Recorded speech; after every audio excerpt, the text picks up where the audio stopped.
Hi, everyone. Welcome in. Give folks just a second to get connected, and then we'll get started.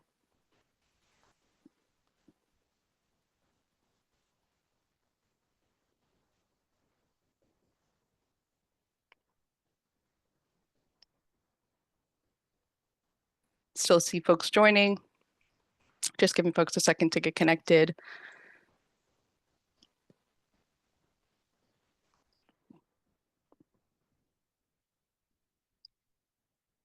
All right. Well, hopefully you can see my screen. Thank you all for joining today. I'm really excited to be here to review the heart of workplace safety, fostering emotional engagement for lasting impact, which is both a discussion on safety culture and safety climate, but also the results of our most recent white paper project, which shares the same title. So just to get us started, I just wanted to give an agenda. So for where we're heading today.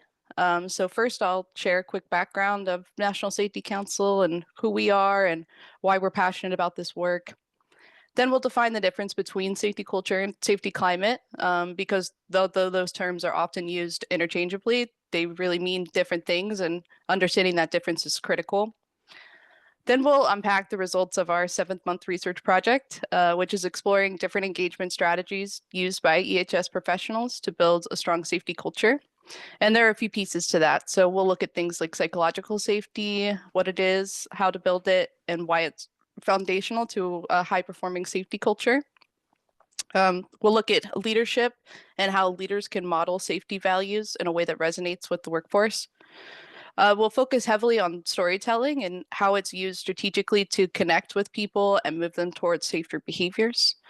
And then finally, we'll talk about continuous improvement, how to sustain trust, gather meaningful feedback, and tailor different safety culture initiatives to diverse audiences.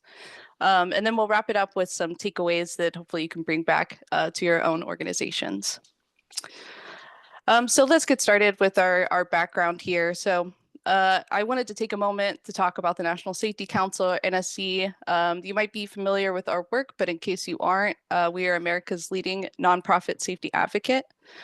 With more than a century of experience, the NSC has built a strong legacy in promoting safety and saving lives. It represents over 13,000 member companies, and its influence extends to more than 41,000 work sites across the country.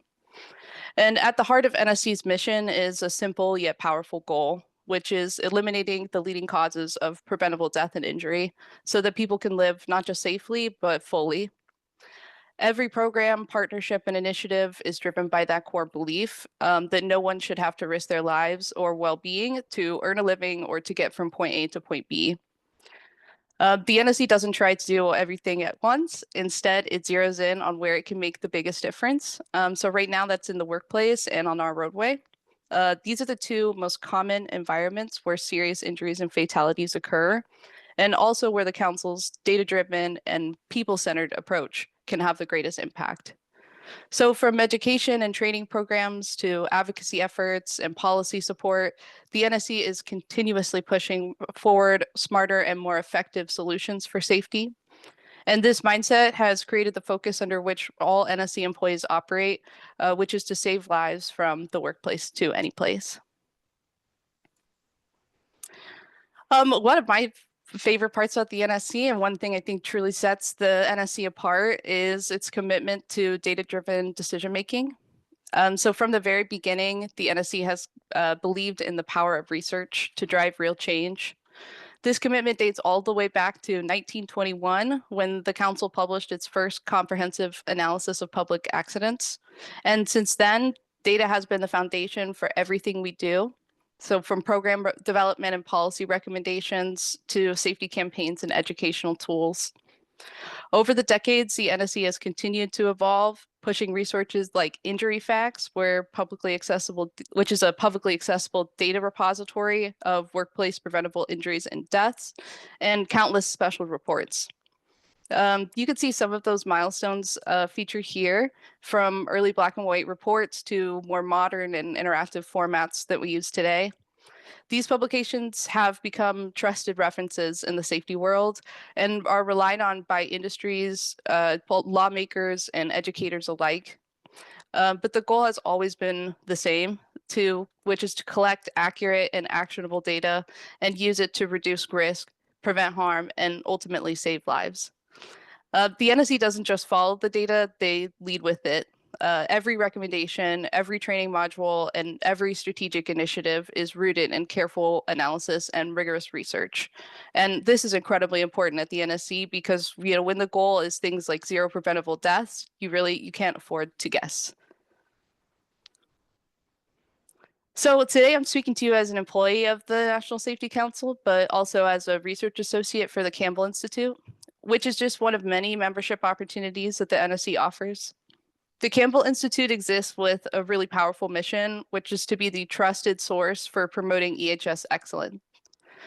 The Institute is a respected global thought leader for knowledge on keeping people safe. And when it comes to things like looking after health and safety for all individuals on and off the job and their communities, organizations seek out the Institute for expert knowledge and progressive research. The Institute empowers organizations of all sizes and sectors to become world-class in EHS through engagement and knowledge sharing.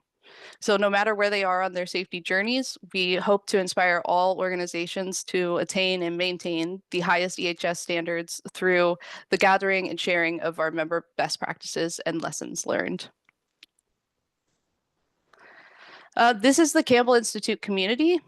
These are the organizations, members, and partners who are helping us shape the future of EHS excellence. And as you can see, they represent a really wide range of industries, geographies, and importantly, challenges.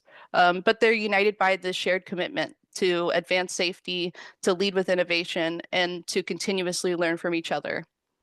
So as Campbell Institute members, these organizations direct and participate in all of our Campbell research initiatives. Today's presentation is a culmination of 7 months of collaborative work between Campbell Institute members and my research team. And in addition to my work on the side conducting a brief literature review, we had 2 primary data collection methods for this project directly with the members. So I wanted to get a little bit into the actual overview of the project here. So first, we gathered interest in Campbell from different Campbell Institute member organizations and gathered those that were interested in discussing safety culture and had experience with safety culture were invited to come together as a working group. This group of stakeholders defined our research objectives, assisted in the construction of different data collection materials, and reviewed our findings.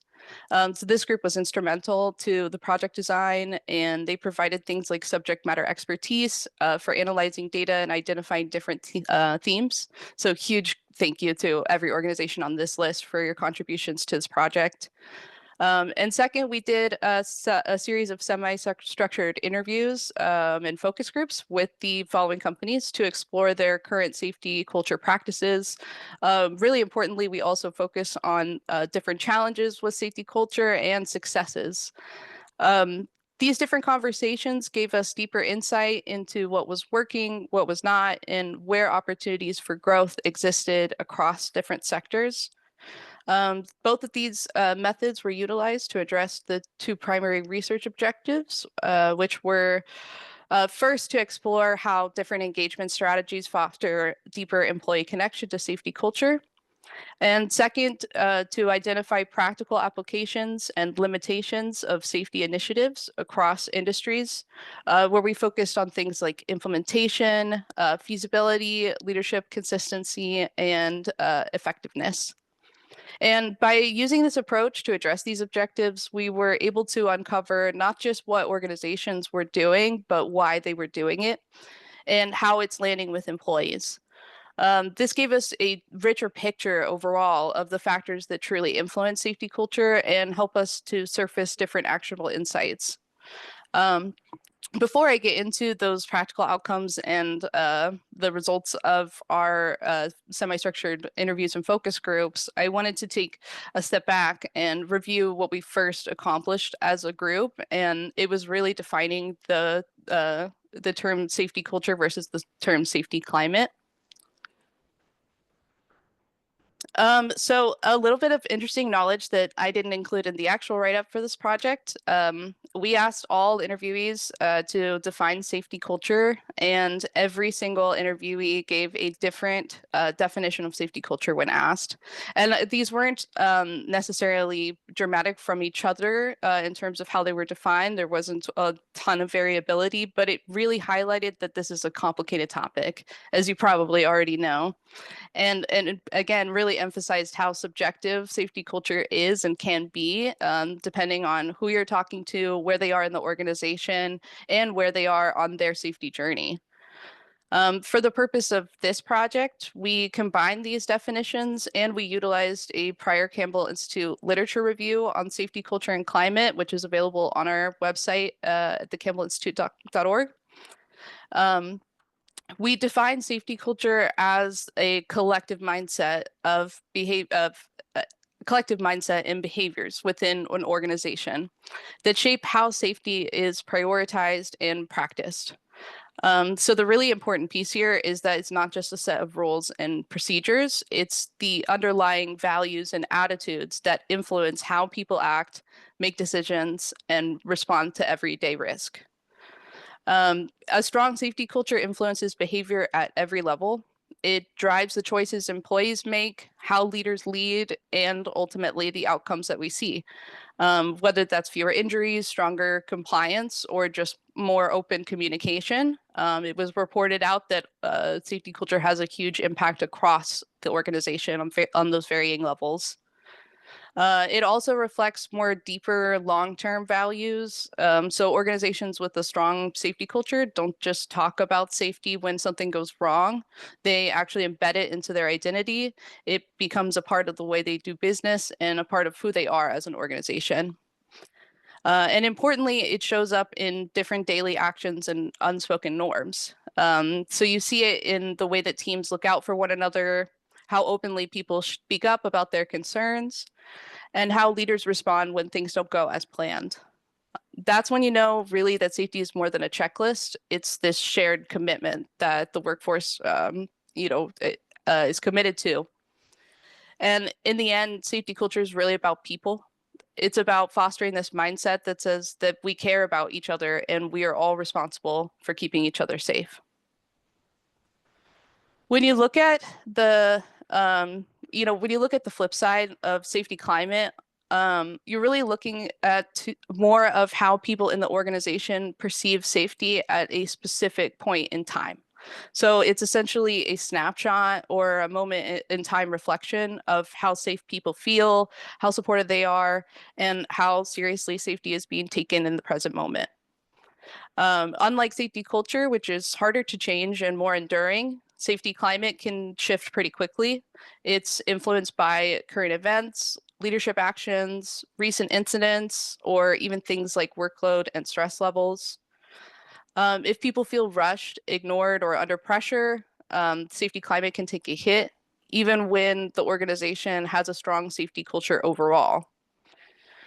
That's why safety climate is often the focus of different improvement efforts. It's where we see the symptoms first, essentially.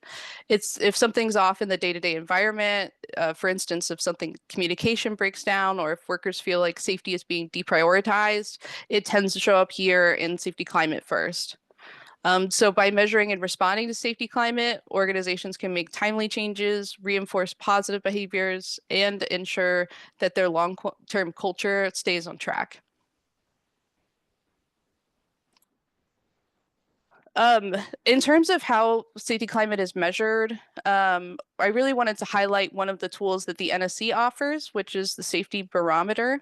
It is a quick research-backed employee survey that helps organizations assess their safety climate in only about 10 to 15 minutes. It tells us how people feel about safety right now. So what's working, what's not working, and where we may have blind spots. And the best part about the barometer is that it gives actionable insights to guide improvement efforts. So the barometer breaks down safety climate into 6 key performance categories. So management participation, things like leadership visibility and commitment, safety support activities. Are they effective? Are people aware of them? Supervisor participation, where does the frontline supervisor, prioritize safety? Are they consistent and fair in their messaging and actions? The safety support climate, it's all about the overall environment. Do employees feel safe or supported when it comes to safety? Employee participation, are workers actively involved in those different safety initiatives? Are they encouraged to be involved or report concerns? And overall organizational climate, which reflects, much broader factors like morale and communication. Is there a sense of shared purpose? Are folks treated with respect? And all of these things together provide this snapshot of where an organization stands and where it should go next. Um, and I just wanted to highlight one of this quote on the right. I really like this culture eats strategy for breakfast. You can have best standards and procedures and performance, but what are your employees going to do when things go wrong? The NSC Safety Barometer survey helped us determine where our culture is strong and where we are lacking. We can then take action to drive that culture where we want it to be. Thinking about safety culture as a critical side, as we move deeper into this conversation, it's important to highlight the role of safety climate as a critical safety metric, and specifically as a leading indicator. This quote here comes from the survey from the Center of Construction Research, where they surveyed several safety and health professionals in the construction industry and asked them to essentially vote on which definition for safety climate they thought aligned best with how they viewed it. And this was the top selected quote. So as you can see, safety climate as a leading indicator, it reflects how well the espoused safety program is ultimately integrated into the organization to support a safe and effective practices at the point of operation. In simpler terms, this really is what this says is that safety climate tells us how deeply safety is actually embedded in the daily experience of employees, and not just what policies say, but what people really feel and see in action. That's what makes it a really valuable tool for different proactive safety management strategies. Unlike lagging indicators like injury rates or OSHA reports, which mainly tell us what happened after the fact, safety climate gives us insight into what's happening now, and it also helps us spot potential weaknesses in culture and engagement before they actually start to show up. In those long-term ingrained values. But that said, it's very much not without limitations. The literature on safety climate reminds us to use this data very thoughtfully. Its effectiveness as a leading indicator can be influenced by several different context-specific factors. So some of those could be timing. If a major incident has just occurred, the perceptions of safety and safety climate might be skewed around that incident. Additionally, things like organizational context, different industries or sites may interpret safety messages or leadership behavior in different ways. And survey design itself can affect the results. So it's really important to use, validated tools and consistent methods when measuring things like safety climate. So in short, safety climate is a powerful lens, but like any metric, it needs to be used in context and alongside other indicators. But aside from the utility of safety climate as a metric, we did also identify some really important elements that were related to its success as determined by our Campbell Institute members.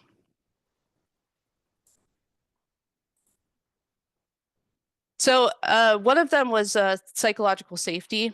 And, I think this is potentially one of the most critical yet often overlooked foundations of any strong safety culture. We defined psychological safety as the belief that you can speak up, report a hazard, or admit a mistake without fear of punishment or consequence. It's really the difference between an employee saying, "This doesn't feel safe, can we stop?" and staying silent because they're afraid of being blamed or as being seen as difficult. When psychological safety is present, employees feel empowered to share their concerns, report near misses, and give honest feedback. And that's really essential in high risk environments where these early signals can prevent serious incidents later on. It creates a space where learning can actually happen because people know that their voices matter and they know that they won't be punished for pointing out a flaw or questioning a process. And really, that kind of trust leads to a deeper engagement overall with safety practices. So when people feel respected and safe, they go beyond compliance. They become active participants in keeping themselves and their teammates safe. So this mindset shift here is really summed up with this last line, which was a quote from directly from one of our interview participants at the Campbell Institute. And it says it's not about blame, it's about understanding what went wrong and how to fix it. And so, from this perspective and from, our conversations with the Campbell members, building psychological safety in this context wasn't just a nice to have. It was a non-negotiable that if we want a culture that protects people, learns from mistakes, and improves over time, we need to have and prioritize psychological safety. So to speak, it's essentially a precursor to, a strong safety culture. We talked about as we talk about psychological safety and why it matters, a really important component of this that was discussed with the Campbell members is how do we actually sustain it day after day, especially in different high pressure environments. So it starts with consistent and supportive action, not just words. So trust is fragile, and people may hear leaders say things like "you can speak up here," but they're watching to see what actually happens when someone does. That's why this first point is so important. That employees won't believe that things have changed unless they see consistent action. One positive conversation won't undo years of fear or silence. And what matters is whether those supportive responses are reinforced again and again, especially, as things get tough. The second key really to sustaining psychological safety that was just highly reported was that you need to act on your feedback. So listening is a great first step, but follow through is what builds real credibility. When employees take the risk to share their concerns or report an issue and nothing visibly changes, it sends the message that your voice doesn't matter here to your employees. And that's why this quote at the bottom here really hits home. If you ask for input and nothing changes, people stop believing in the process. An employee is definitely, potentially taking a risk reporting something out to a supervisor or within their reporting line. And the importance of acting on that type of feedback in a non-punitive way seemed to really hit home with our Campbell members. When we don't have folks reporting, that's how near misses go unreported. That's how small issues grow into different major events. And that's how preventable incidents slip through the cracks. So sustaining psychological safety is about building this culture of responsiveness where the employee not only feels safe to speak, but also sees that their voices lead to some type of action. So in the long run, it's that cycle of listen, act, and follow up. And it creates this cycle of trust between the workforce and the leadership. There were a few specific or concrete practices that were reported out that help build and sustain trust in your organizations. Because, trust is the engine of psychological safety and it doesn't happen by accident. It's built through intentional actions and consistent signals from leadership and peers. Here were four of the key practices that were reported out that that could make an impact in this space. So first is implementing an anonymous reporting system. So sometimes people have something important to say, but don't feel safe putting their name on it. So anonymous systems lower that barrier and help you, surface risks and concerns or trends that might otherwise go unheard. They're not the end goal, but they're a crucial starting point for psychological safety. Another recommendation was to carry on regular debriefings. So whether it's after a job, a shift, or a near miss, debriefings create a space for honest reflection, and they send this message that we value what you saw and experienced and learned as an individual employee of this organization. And over time, they normalize the idea that it's okay and expected to speak up as a employee. The third area is the leadership open door policies. This is more than just keeping a door open physically. It's really about being approachable and accessible and responsive as a leader. So leaders who actively listen, ask good questions, and show humility signal that it's safe to be honest, and that really builds trust fast between employees and leaders. And the last here is non-punitive incident reviews that are focused on learning. And I think this is really huge. So when something goes wrong, how you respond really matters. And if the first reaction is to find someone to blame, that can really challenge the trust between leadership and employees. But if the focus is more on learning, so things like what happened, what conditions contributed, um, how can we prevent this in the future, then you're really reinforcing a culture of growth and continuous learning. Um, each of these practices on their own help, but together they create this system where employees feel respected, heard, and protected. And that's the kind of environment where, real safety progress happens. So I wanted to transition just a little bit to our next, one of our next major results from our project, which was that leadership plays a crucial role in shaping safety culture, which I think is a surprise to no one, I would assume, in this group. But it's really not just by setting rules or policies. Leaders are, we're considered the catalyst for creating a culture, where since they modeled the values, set the tone, and they ultimately shape how safety is perceived, practiced, and prioritized across the organizations. So really interesting, one of the most important things that our Campbell members mentioned that leaders can do is internalizing safety as a core value. Not that where safety is not just something that's discussed during audits or specifically after an incident, but something that's truly woven into and prioritized across, the fabric of the organization. When leaders, treat safety issues as compliant issues, employees often follow suit. They'll do things like check boxes and follow rules, but they don't engage deeply.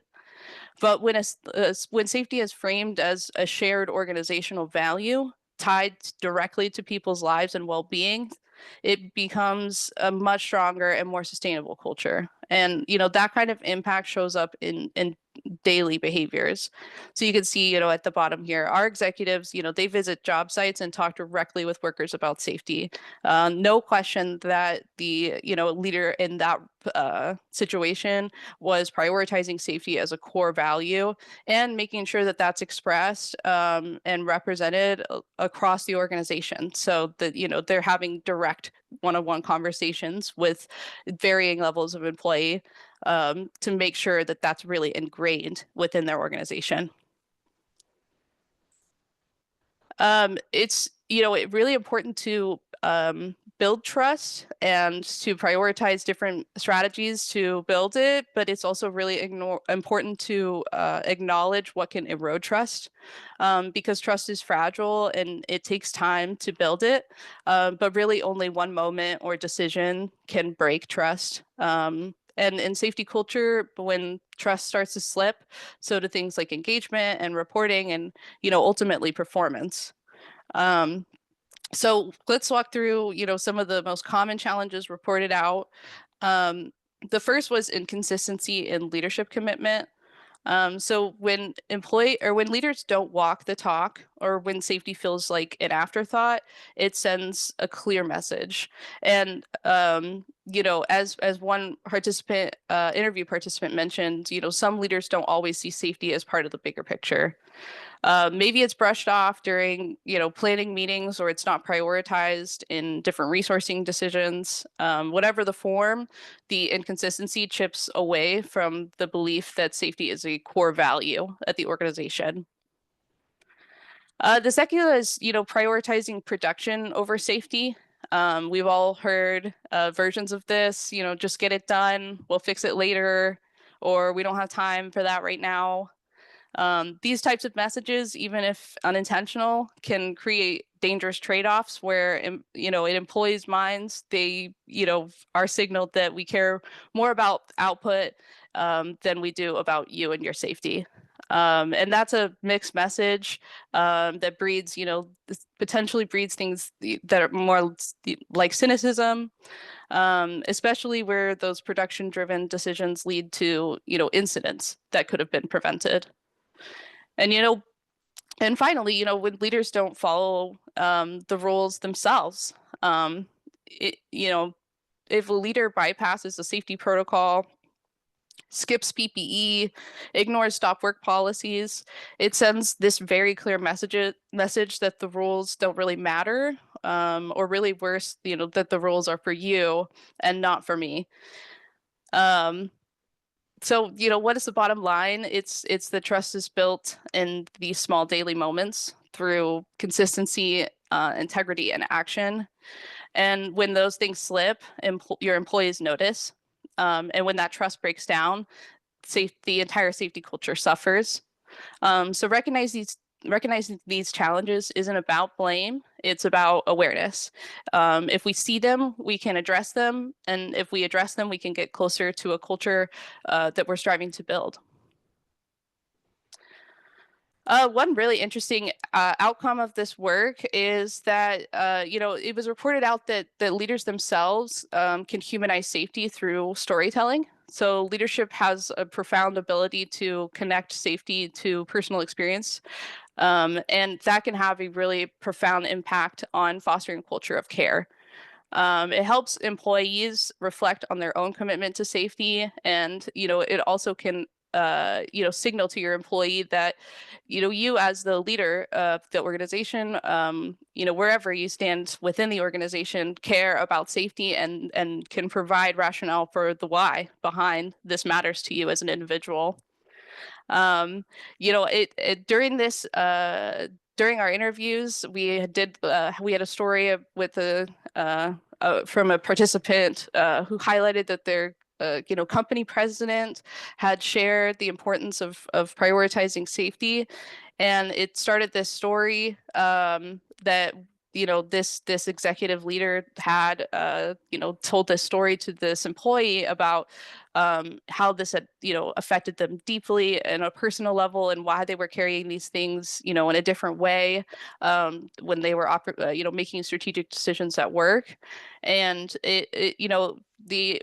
the interview participant highlighted that the leader showed the human side of safety by sharing that story, and about the incident itself, and also the lasting consequences that the incident had on themselves and their family. And this approach and this conversation encouraged them to not just see safety as a set of rules, but as a shared value that protects everyone. Leaders were not the only folks that were encouraged to share stories or utilize storytelling. This was actually reported out as one of the more effective tools that we have for deepening safety culture and making it stick. And why? Really because stories connect. They help make safety feel personal, relatable, and real. People may forget something like a policy or a procedure, but when they remember a story, especially if it hits close to home for them, it's very memorable experience. Storytelling brings safety to life in a way that PowerPoints and rule books never can. When we use real examples, whether in things like training or toolbox talks or safety stand-downs, we create emotional impact. We link procedures to outcomes, and we help people understand why these rules exist in the first place. Um, so, as you can see, stories help employees understand the why behind safety rules, was a report out from one of our participants. And I think that understanding is really key because it's moving people from compliance to commitment, and from doing it because they have to doing it because they want to. And really one of the most important things about storytelling is that it lets people learn from others' experiences without actually having to go through an incident themselves. So it gives us a way to share lessons and insights and, even, more challenging, related incident factors like grief and loss in a way that fosters growth instead of fear. So, whether it's a personal anecdote, a near miss, or, a hard-earned lesson, stories help humanize safety, and they give meaning to the rules. They strengthen emotional connection, and they make safety something that people carry with them, and not just something that they subscribe to or follow the procedure for. Storytelling can help people care without needing to get hurt to learn. And that's a really powerful strategy. So, there were a few challenges and nuances that were, highlighted when discussing storytelling and utilizing storytelling as a safety culture initiative. And first, it's that not everyone connects emotionally to these stories. So some folks, prefer logic and data and trends. They tend to need evidence and not just hear, anecdotal information.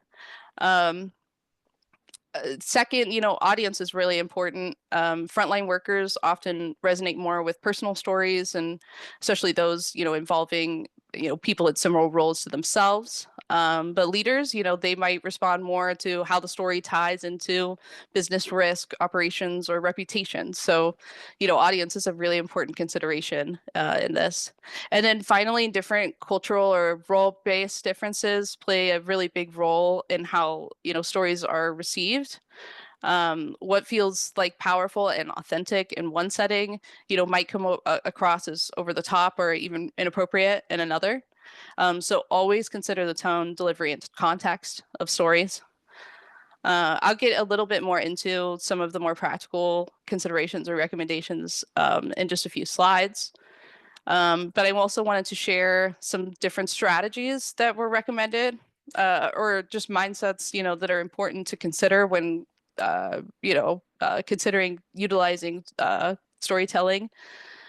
So first, it's, important to acknowledge that not all stories are created equal, and, how we tell them matters just as much as what we're sharing.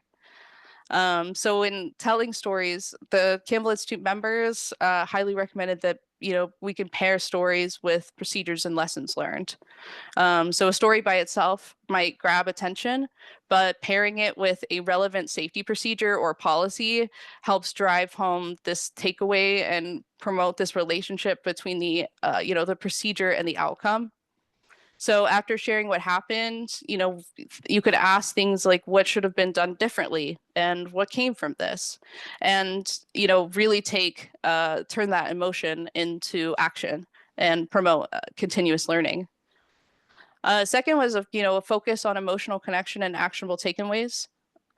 So great stories don't just tell you what happened. They make you feel something. They, connect safety decisions to people's families, communities, and personal values. But they also leave listeners with this clear idea of what they can do differently moving forward. Really important is to, not make sure that, or it was suggested that, it's an easy trap to fall into, that only telling stories when, to around things that have gone wrong or incidents. But positive reinforcement is also really powerful. So folks recommended to tell stories about near misses that were caught, about someone speaking up or a time that a good decision prevented harm. This helps reinforce proactive behaviors, and it makes safety feel achievable and not just cautionary. And then this last one here is, this avoiding of overly graphic content and focus on learning and improvement. Highly recommended to avoid graphic content unless incredibly necessary to the story itself. Just because there's so much variability in the subjective perceptions of that content itself, and it might be, where it might feel necessary or important to the overall story to some folks, it might very well just as easily disconnect other folks from the story. And so you want to make sure that to reach, as wide an audience as possible, to have the most impact as possible, to avoid those overly graphics contents when possible. The last, really important component here that we discussed with our members is, what keeps all of this work alive and evolving. And that's, continuous improvement. So a strong safety culture isn't a one-time achievement. It's something that we nurture and refine consistently. And at the center of that effort is collecting feedback, and specifically things like qualitative feedback and trust-based insights. So it's not just about tracking incident rates or near misses. We also need to ask questions like, do employees feel emotionally connected to safety? Do they feel empowered to stop work if something feels unsafe? These kinds of insights tell us, far more about the health of our culture than, these incident rate metrics alone ever could. And that's not to say that one is more important than the other, but just to say really that it's an opportunity, to be intentional about gathering meaningful feedback and making sure that you're getting the entire picture of how your initiative how your initiative or management strategy is going, and where there is room for improvement and growth. So things, after a training session or a safety meeting, or even a storytelling session, it's important to refrain from asking just, did you like it? But asking things like, did this change how you think about safety? Would you act differently next time? And what would help this message stick? And just as important to collecting feedback, I know discussed already, is that follow-up piece. So when someone shares something, or ask a question during a session, it's important to check back with that employee later, see if their perspective has changed or if they've taken action. And that kind of follow through shows that we're not just collecting feedback to check a box, but we're using it to grow. And acknowledging that ultimately continuous improvement isn't about perfection or aiming to reach a perfect place. It's really about progress, and it's about creating an environment where we can learn from what's working, listen closely when something's not, and staying committed to creating a culture where every voice matters and every step forward counts. Um, you know, because the best safety cultures really aren't the ones that get it right the first time. They're the ones that keep learning. As we continue focusing on continuous improvement, it's important also to be, transparent and honest about the challenges that come with it, especially when it comes to feedback. So we have to recognize that, trust is a prerequisite in being able to continuously improve. If employees don't trust that their feedback will be heard, or if they've, seen it ignored before, they might choose to be silent. And I think, this happens far more often than we potentially, are aware of. People protect themselves by staying quiet, especially if they've shared input in the past and nothing has changed. And that's why I included this really powerful quote that, from a participant, that if feedback goes nowhere, people stop sharing. And that's why past inaction is such a barrier as well. So one missed follow-up can undo a lot of hard-earned trust. Um, so what works? It's not complicated, but it is really intentional. To really outspoken points on this is first acknowledging the importance of transparency. So letting people know that how their input will be used, and being honest if you can't act on something right away. And that builds clarity. It lets your employees know how the process looks, and it really does signal to the employee that, we hear you and here's what we're considering. And that goes a long way with managing and maintaining that trust and promoting this mindset of continuous improvement. And then second, to act visibly on feedback. When you respond to a suggestion, make sure that people see the outcome. Highlight, what was changed and who helped make it happen. This reinforces sharing feedback is worth it and that it leads to real progress. And always coming back to this idea that the goal is learning and not blame. So I have just a few, practical considerations. These are just, things that we put together that we hope that you can take back to your own organization that are also included in our report. One of the biggest takeaways in building a strong safety culture was that there is no one size fits all approach to culture. What works on one site or with a group of employees might fall flat somewhere else. That's why it's really so important to tailor your initiatives to your audience.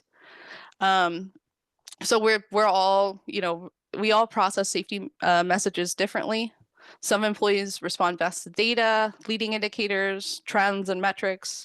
Others need to feel that human connection, stories and value and emotion to understand the why behind the policy. So really the sweet spot is to find the two. When we pair storytelling with hard data, we reach both the head and the heart. A story about a near miss followed by trend data behind similar incidents. It could make the message more compelling and credible. Next, we can't tailor our programs if we don't know what our teams actually need. So using surveys and small group discussions and informal, conversations are really important and can help us, understand what's working, what's getting in the way, and, what would make you feel more empowered to speak up or take action as an employee. And then finally, don't just do it all at once. Evaluate safety climate regularly. Perception shift over time after an incident, during some type of organizational change, or as new employees come on board. That's where tools like the NSC Safety Barometer come in. They, help you benchmark progress, identify new concerns, and then make adjustments that matter. And at the end of the day, acknowledging that the best safety programs aren't necessarily the flashiest, they're the most responsive. They reflect on the realities of the people doing the work, and they evolve based on what they hear and feel and experience. As we think about making, impacts on these long-term and ingrained values, such as within our culture, it's really important to remember that one-time messages rarely lead to, long-term change. To create really lasting impact, we really need to lean into things like repetition and recognition. So, first with that, it was, is to tie safety initiatives directly to procedures. So when we align messages with specific protocols like lockout, tagout, confined entry space, or PPE requirements, it increases the relevance of the initiative itself. It makes safety feel, immediate and practical and part of everyday work and not just some philosophical ideal. You might see something, like this story that we just shared. That's why our team takes time every shift to double check our fall protection. And now, it's not just a rule and it's not just a story. It's a value tied to a lived experience. Also important is recognizing contributions. I think recognition is one of the most simple and powerful tools in culture building. When we celebrate milestones or call out individuals during meetings or in newsletters, we show that we notice safe behaviors and not just mistakes. And that really reinforces, and that reinforcement, it builds pride and engagement and trust for employees and their organizations. And then finally, to use multimedia tools. So messages tend to land better when, they're visual, or presented in some type of varied format. Incorporating things like short videos or safety moment sound bites, whatever format your team engages with, heavily emphasize to not rely on a single channel or method so that this type of report out becomes stagnant or, becomes less noticed within the organization. That variety increases retention and it keeps things fresh. So in what I mean to say, here ultimately is that, with repetition, it builds awareness and then recognition reinforces that action. And then together they, help turn safety from this message into a mindset. And that's how it sticks. Let's let's bring it back to, the discussion on storytelling. We've talked a lot about how stories can create emotional connection and strengthen safety culture. But the way that we tell them matters just as much as why we tell them. So, in kind of contrast to the challenges that I addressed earlier, we really want to focus on solutions when we tell stories. We want our stories to go beyond, what went wrong. The most impactful stories also highlight what we learned, what preventative actions were taken, and ultimately how the situation led to some type of outcome from a procedure standpoint. And this shifts the tone of the story from fear or blame to empowerment and growth. It lets employees hear stories that, end with action and improvement, and they can walk away thinking, I can do something about this too. Also really important is making sure that stories are clear and that clarity is prioritized. The most effective stories are simple, focused, and clean. They avoid overly graphic or emotionally jarring details that might distract from the message or potentially alienate some of your audience. And instead, they aim for clear safety takeaways. They anchor the story in one main point. Maybe it's a reminder to speak up or, the importance of taking the time to reassess a changing situation. But it's short, it's relatable, and it's clear. And the goal of it is not to scare folks or to intimidate folks. It's to inspire and connect folks and to help them see themselves in these stories so that they can carry the lesson into, into their own lives as they into their next shift. So, it's really important to tell stories to teach and not just warn folks.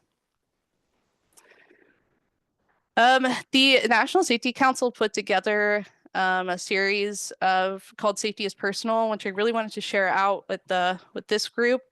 This series is it's an opportunity to hear directly from leaders at different organizations on why safety matters to them. I think we're slightly short on time, but I will go ahead and give this a play, and if it does not work, I will share this out with folks and they can watch it on their own time.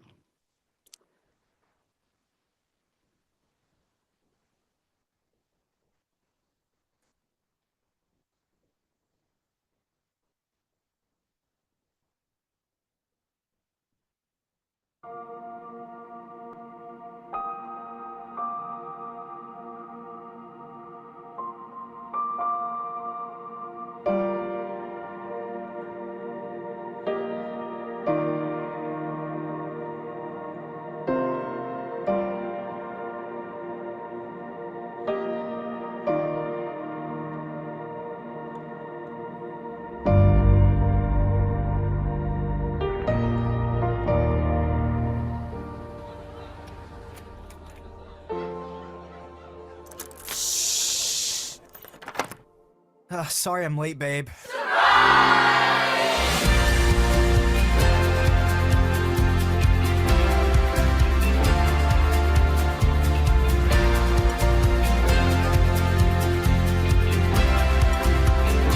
How's college going? Fine. You hear that, Will? Keeping my eyes on the road, honey. What about your new roommate? He's cool. Think we're going to join a fraternity. He says it's a good way to have fun. Good way to get distracted, you mean? Keep your eyes on the road, hon.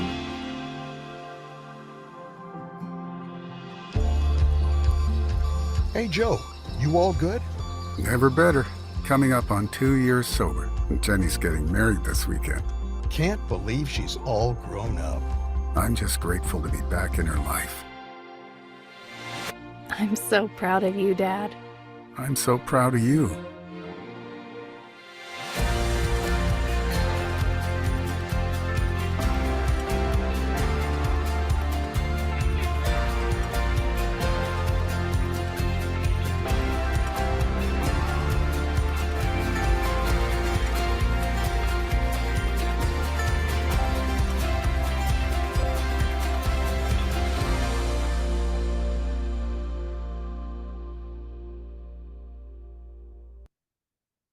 That's a really incredible series. I'll share the link out to that series in just a second, but if you have a chance to go and check out those videos, they're really incredible. They're hosted by our CEO, Lorraine Martin.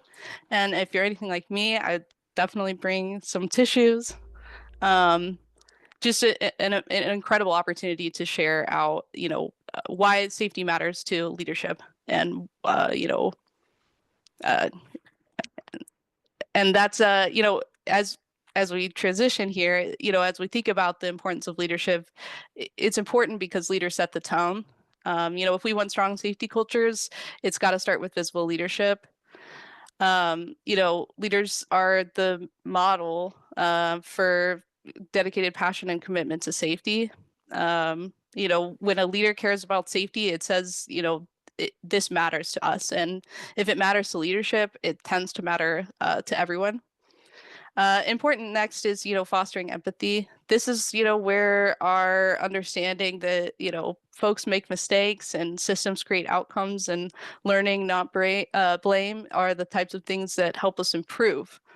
This is our opportunity to ask, what made the mistake possible, instead of saying things like who individually messed up. And then finally, enabling decision making. Empowerment isn't just about permission. It's about providing tools and systems that make it easier for employees to act. So, a clear stop work authority, simple, accessible reporting channels, and follow up, are really those things that demonstrate to your employees that this is a priority in leadership. So importantly, if there's three really important components here is within safety culture, it's being consistent, being transparent, and promoting continuous learning. So it's ensuring that messages and initiatives are applied uniformly across the organization.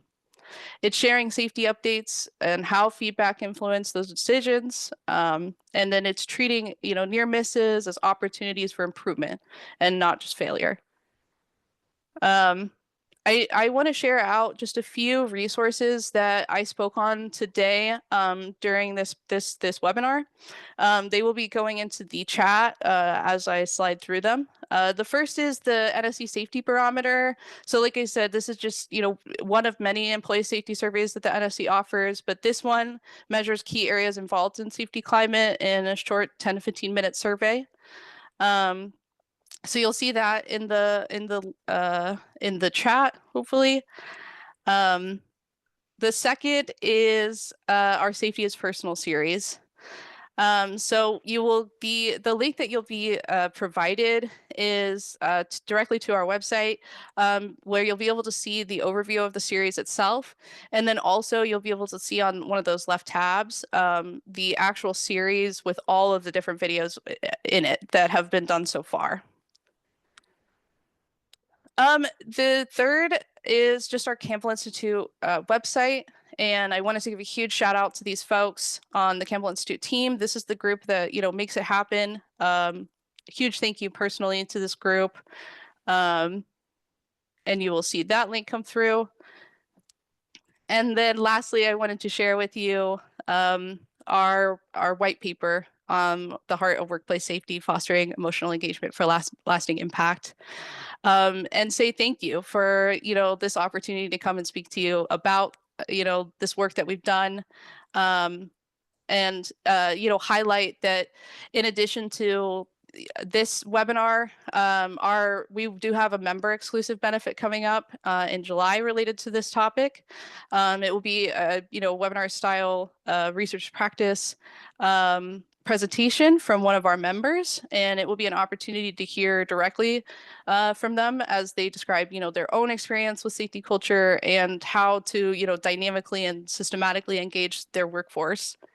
So really excited for that. Like I mentioned, it's a member exclusive benefit, so be on the lookout for more updates on that. And with that, I know we are right at the end, so apologies that I could not get to your questions today. Please feel free to email me with any of those, and I'll be happy to follow up with you. But thank you very much for attending today, and yeah, I hope you have a great rest of your week.